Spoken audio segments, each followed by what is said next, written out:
This is the plaintiff, George Sturzlecki. He says he brought his dog Bobby to the defendant, a veterinarian, whose only goal in life is to make money and to take advantage of pet owners in distress about the health of their dogs.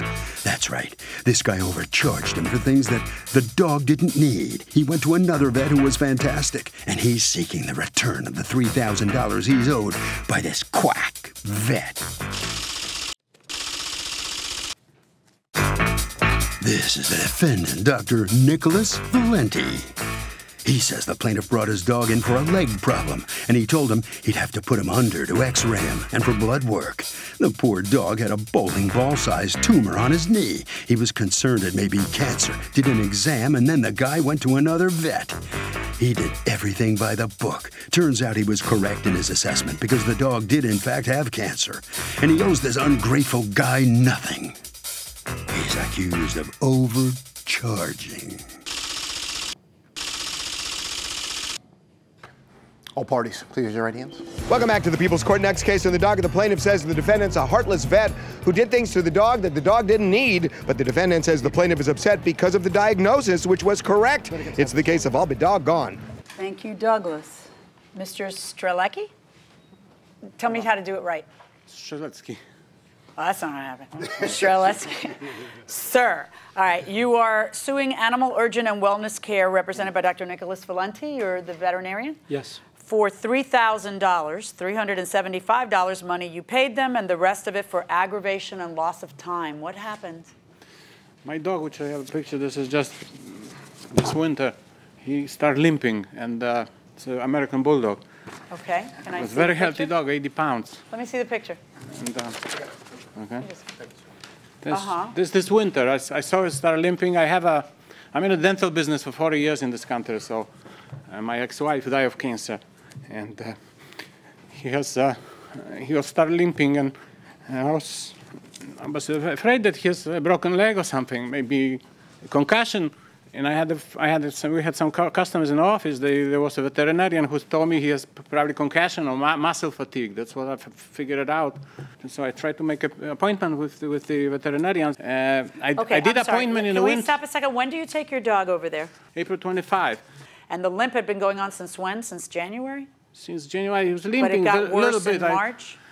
Through the March, yes. I know you love your dog very much. Can I ask you a question? Why didn't you bring your dog in sooner? That's what I had this. So was it the money? No, it's not the money. It's not the money. It wasn't so bad, you know. I mean, limping doesn't mean I didn't know what's happening. Limping is evidence of a problem. That's the problem. That is a problem. But, and in fact, what ended up happening is that you learned later that your dog has cancer. I didn't know that he had a cancer. I thought there was a concussion. He even was a little bit better. You know, winter he stays at home. He doesn't run too much. So you brought your dog over to him in April, and what happens? I asked him to find out what it is. I paid him for the visit, but it was a reasonable fee. I believe it was $60 or $80 or something like that for the visit. And then they say they cannot make an X-ray because the doctor told me this is his clinic. He makes the rules over here. He cannot make an X-ray. You have to put the dog asleep next day or a couple of days after. But instead, he made a blood work, which charged me $400. Okay, stop a second. Doctor, will you explain to me what he's trying to say? Sure, you have a policy that you have to put the dog under to do the X-ray. Yes. Why is that? Okay. Any dog that's old, has problems, is going to have X-rays done, especially that he wanted confirmation that that dog had a tumor. And I told him before even we did this that I was 95% sure that this was a tumor. I can't be 100%. He wanted a diagnostic interpretation. I told him we would take X-rays. When he first called, he said what was going on, and I thought it was an ACL tear. I told him, and especially with that, the dog needs to be sedated to feel the leg and manipulate the leg. Because of the size of the dog, because how big was the dog? The dog's an 80-pound dog.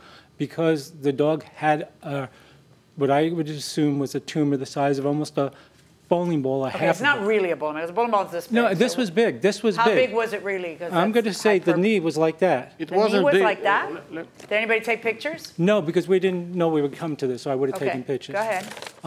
So I told him that's what I thought. I said we'd do blood work today. He was told on the phone the day before that, when he made the appointment, that blood work would be required. He would then... Okay, so you bring the dog in.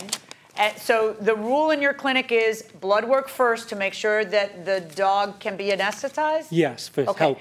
safety. Okay, so now, he tells you, these are my rules, and you don't take your dog elsewhere. You go ahead and let the dog have the blood work. So why are you suing? That was your decision. I'm suing because my decision was to make an X-ray right away. There was an emergency visit. I really wanted. Right, but then he told you, I don't do that. The way I do it is I do blood work. The way you do it. And then you found another place that after the blood work and before. I'm sorry, I need you to listen to me. All right. So do veterinarians sometimes take advantage of pet owners?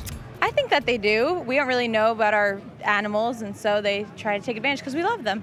Fair point. Going inside the courtroom. After the blood work, but before the X-ray, you found a different place, and that different place said, we'll hold your dog down. We won't even anesthetize your dog. And that's fine, okay, if that's what you want to do, and that's fine.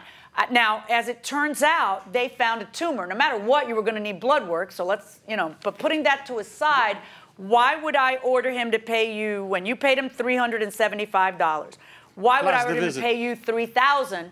Because he has a certain protocol that he follows, and he told you about it. It's not like he lied to you. If you don't like his protocol and you don't want to pay for a blood test, don't have it. No, he has a must to take a blood test. Well, only if you want to do the X-ray with him. That's how he does it. And I didn't even have the... Apparently, you found another place pretty quickly. And I did not have the result. How long did it take you to find another place? In the same day. The same day. I was upset. What happened is you have buyer's remorse. You went to a place. He told you, this is what I'm selling. This is how I sell it. You said, I'll buy it. And then, later on, you found out, darn it, I could have gotten away with not buying it, and now you have buyer's remorse. That's not how it works. If you contract him to do something and he does it, why would I make him return the fee to you? I didn't look for it. I was afraid that I'm going to have to put, because he gave me also estimate, which I have it here. Okay. Tell me about your doggie. How's your doggie doing? What's your doggie's name? Bobby. He's doing fine right now, and I found on the way home... Did your dog lose its leg? I was about to come back. Did your dog lose its leg? He looks his leg, yes. So now he's a three-legged dog. He's three-legged dog. Did they get it all? Did they get all the cancer? They got it all. They got the picture right away. The doctor, there is a... Look at me. Veterinarian. My dog had cancer this summer. Right. My dog has half a tongue. Right. She has a snake tongue now. That's what we always say in our house. Right. She's alive, and they got it all. Yeah. You have a very sympathetic judge. I'm so glad that your dog's life was saved. But I kind of can't believe you're here on this lawsuit. No, I just want to tell you what happened. I don't want to hear any more of what you got to say. I'm happy for you. I'm happy that Bobby finally got to a doctor to treat what needed treating. And I am not going to order a man who told you, I first have a blood test, I do it this way, and this is what I charge, and you said, okay. And then he does the job. No, I didn't say okay. I'm not going to order him to return the money he earned for the job, much less 10 times that amount. Verdict, in this case, is for the defendant. Thank you. Well, the plaintiff fails to prove his case here, Mr. Strzelecki. What do you think about what the judge just told you? The judges may be right, but she didn't listen to everything what I had to say. What more could you have said? You know, you knew up front what it was going to cost you. No, I didn't know. He said, I must do it.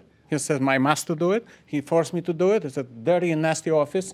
And that nurse over here is very, very arrogant people. That's why I left the office. But I was afraid I'm going to have to put in these prices. He gave me estimated. Well, the judge didn't want to take a look on it. All your testimony. I would have spent $9,000. I don't have it with this guy. And I have the other doctor.